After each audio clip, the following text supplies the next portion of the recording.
தமிழ்நாடு டாஸ்மாக் நிர்வாகத்தில் நடந்த ரூபாய் 1000 கோடிக்கும் அதிகமான ஊழல் தொடர்பாக அமலாக்கத்துறை தீவிர விசாரணை மேற்கொண்டு வருகிறார்கள். அதனை முக்கிய செய்தியாக பார்த்துக் கொண்டிருக்கிறோம். அரசியல்வாதிகள், அரசு அதிகாரிகள், தனியார் நிறுவனங்கள் கைகோர்த்து மிகப்பெரிய நிதியை சுருட்டியதாக தகவலானது வெளியாகி இருக்கிறது.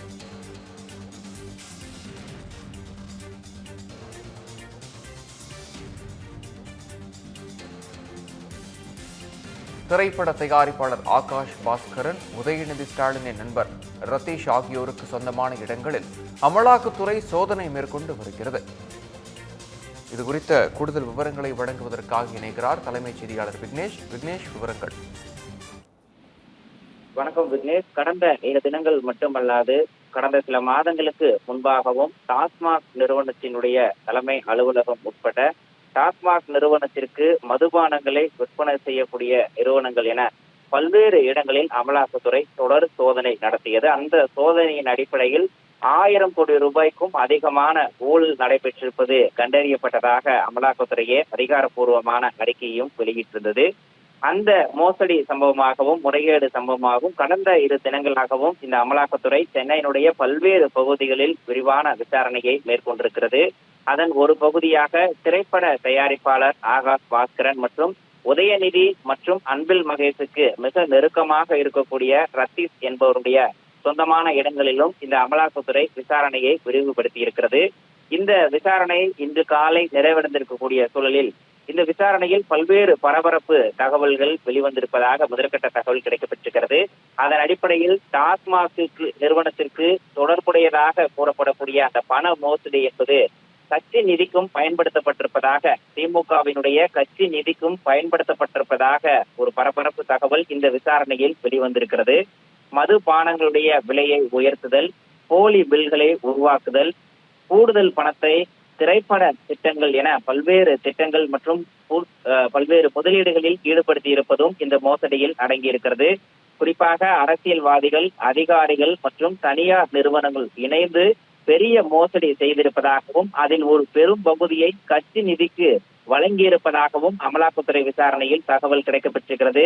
ஒப்பந்தங்கள் மற்றும் ஒப்புதல்களை பெறுவதற்காக ஒப்பந்ததாரர்கள் மற்றும் சம்பந்தப்பட்ட மது ஆலை நிறுவனங்கள் ஆளுங்கட்சிக்கு அந்த மொத்த தொகையில் 5 முதல் 10% கட்சி நிதியாக வழங்கியிருப்பதாகவும் ஒரு விசாரணையில் இந்த தகவல் என்பது கிடைக்கப்பட்டிருக்கிறது.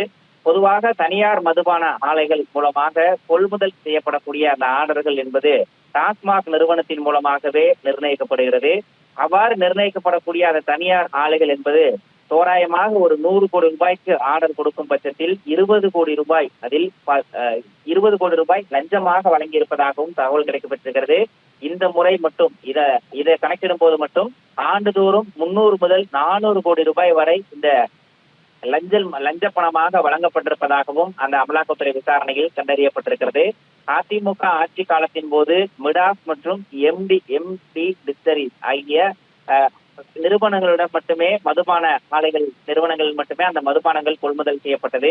திமுக எப்போது ஆட்சிக்கு வந்ததோ அந்த நிலையிலிருந்து இந்த நிறுவனங்கள் ஓரங்கட்டப்பட்டு புதிய நிறுவனங்கள் இணைக்கப்பட்டிருப்பதும் இந்த விசாரணையில் தெரிய வந்திருக்கிறது. குறிப்பாக இந்த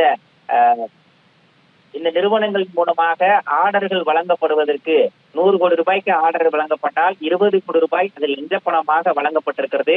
இந்த விசாரணையின் அடிப்படையில் மொத்தமாக கடந்த 4 ஆண்டுகளில் மற்றும் 300 முதல் 400 கோடி ரூபாய் வரை லஞ்சமாக வழங்கப்பட்டிருப்பது கண்டறியப்பட்டிருக்கிறது. அதில் பெரும் பகுதியை திமுகவினுடைய கட்சி வளர்ச்சி நிதி என்ற ஒரு பெயர் இருக்கிறது. அந்த பெயரை பொறுத்தவரையில் பல்வேறு நிறுவனங்களை சேர்ந்த தலைவர்கள் விருப்பப்பட்டு கட்சிக்காக வளர்ச்சிக்காக பல்வேறு நிதியை வழங்குவார்கள். இந்த நிலையில் அதற்கு மாறாக டாஸ்மாக் நிர்வாகத்தில் நடைபெற்றிருக்கக்கூடிய இந்த ஊழல் மற்றும் முறைகேடு மூலமாக கிடைத்த பணத்தின் அடிப்படையில் திமுகவுக்கு கட்சி நிதி வழங்கப்பட்டிருப்பது இந்த விசாரணையின் மூலமாக அம்பலமாக்கி இருக்கிறது. கட்சி நிதியை யார் நிர்வகிக்கிறார்கள், அந்த கட்சி நிதியை பெறுவதற்கு என்ன மாதிரியான முயற்சிகள் மேற்கொள்ளப்பட்டிருக்கிறது, தனியார் மதுபான ஆலைகள் எந்த முறையில் யாரிடம் அந்த கட்சி நிதியை வழங்கி இருக்கிறார்கள் என்பது தொடர்பான விசாரணை விரிவடைய தொடங்கி இருக்கிறது. அதன் ஒரு பகுதியாகவே டாஸ்மாக் நிர்வாக இயக்குனர் விசாகன், திரைப்பட தயாரிப்பாளர் ஆகாஷ் பாஸ்கரன் மற்றும் நிதியை கையாண்டதாக சந்தேகிக்கப்படக்கூடிய மற்றொரு நபராக இருக்கக்கூடிய உதயநிதி மற்றும் அன்பில் மகேஷனுடைய நெருங்கிய நண்பர் ரத்தீஸ் ஆகியோரை குறிவைத்து இந்த விசாரணை என்பது நடைபெற்றுக் கொண்டிருக்கிறது. இந்த பண மோசடி என்பது மிகப்பெரிய அளவில் நடந்திருப்பதாகவும் இது தொடர்பாக விரிவான விசாரணையை அமலாக்கத்துறை மேற்கொண்டிருப்பதாகவும் தகவல் கிடைக்கப்பட்டிருக்கிறது. ஏற்கனவே வேலைக்கு பணம் கொடுத்ததாக தனியாக ஒரு ஊழல் வழக்கில் 1 வருடத்துக்கும் மேலாக சிறையில் அடைக்கப்பட்டிருந்த செந்தில் பாலாஜி தற்போது மீண்டும் அமைச்சராக பொறுப்பேற்று நீதிமன்றத்தினுடைய கண்டனத்திற்கு உள்ளாகி அந்த பொறுப்பில் இருந்து ராஜினாமா செய்திருக்கிறார். அவ்வாறு அவர் சிறையில் இருந்த காலகட்டத்தில் இந்த கட்சி நிதி பெரும்பான்மையாக வழங்கப்பட்டதாகவும் அதன் மூலமாகவே ஆகாஷ் பாஸ்கரன் மற்றும் ரித்தீஷுக்கு இதில் தொடர்பு இருப்பதும் இந்த அமலாக்கத்துறையினுடைய அதிகாரப்பூர்வ அறிவிக்கை வெளியிட்ட பிறகே அது தொடர்பான மொழியான தகவல் கிடைக்கப்படும்.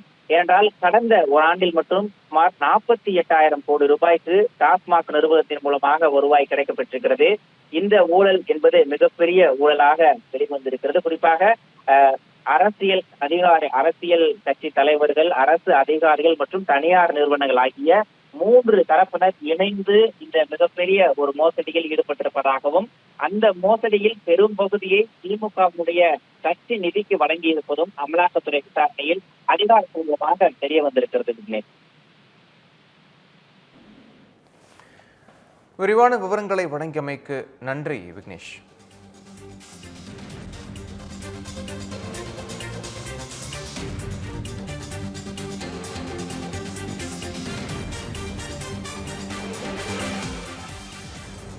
டாஸ்மாக் முறைகேடு மூலம்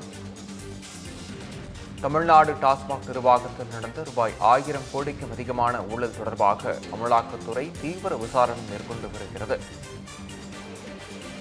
அரசியல்வாதிகள், அரசு அதிகாரிகள் உட்பட பலருக்கும் இதில் தொடர்பு இருப்பதாகவும் அமலாக்கத்துறை தரப்பில் தெரிவிக்கப்பட்டு இருக்கிறது.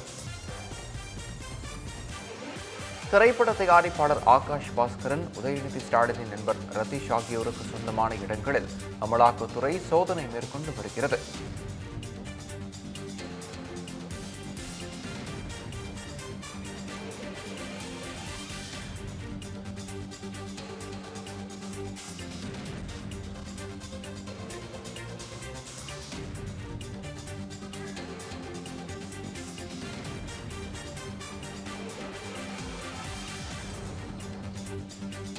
கட்சி நிதி எப்படி வழங்கப்பட்டது, யார் மூலமாக வழங்கப்பட்டது, அதனை நிர்வகிப்பது யார் என்பது குறித்த பல்வேறு கேள்விகளை இடி முன்வைத்திருக்கிறது. கட்சி நிதியை கையாண்டதாக கூறப்படும் ஆகாஷ் பாஸ்கரன் மற்றும் ரத்தீஷ் ஆகியோருக்கு சொந்தமான இடங்களில் அமலாக்கத்துறை சோதனையானது நடைபெற்று வருகிறது.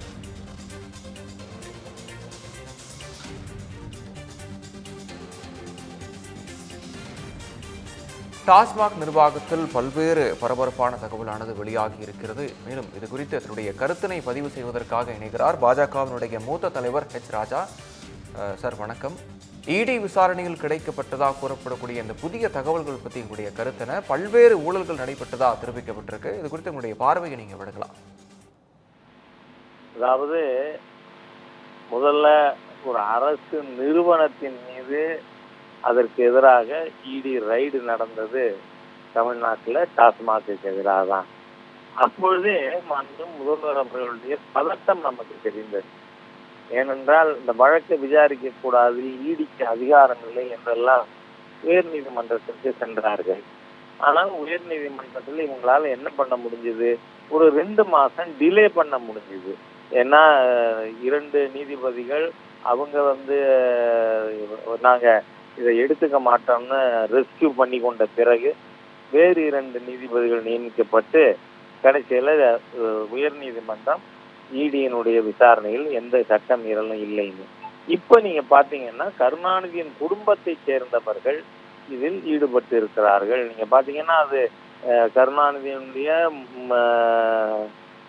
முத்து பாரம்பரியத்துல வந்தவர்கள், அவர் மகனுடைய அந்த மாதிரி எல்லாம் இப்ப செய்திகள் வருது. ஆகவே இதுல இருந்து என்ன தெரியுது, டாஸ்மாகில் செய்யப்பட்ட ஊழல் பணம் தமிழகத்தின் திராவிட முன்னேற்ற கழகம் முதல் குடும்பம் வரை சென்றிருக்கிறது அப்படிங்கிறது தெரியுது. நான் இது முதல்ல டாஸ்மாக் பற்றி செய்திகள் வந்தப்பவே சொன்னேன், தமிழகத்தின் மணீஷ் சிசோடியா யார் என்பது இதன் மூலம் தெரிந்துவிடும்னு. ஆகவே இது தமிழகத்தின் மணீஷ் சிசோடியாவை நோக்கித்தான் இந்த விசாரணை செல்லுகிறது என்று நமக்கு தோன்றுகிறது. இணைப்பில் இணைந்து உங்களுடைய கருத்துக்களை பதிவு செய்ததற்கு நன்றி சார்.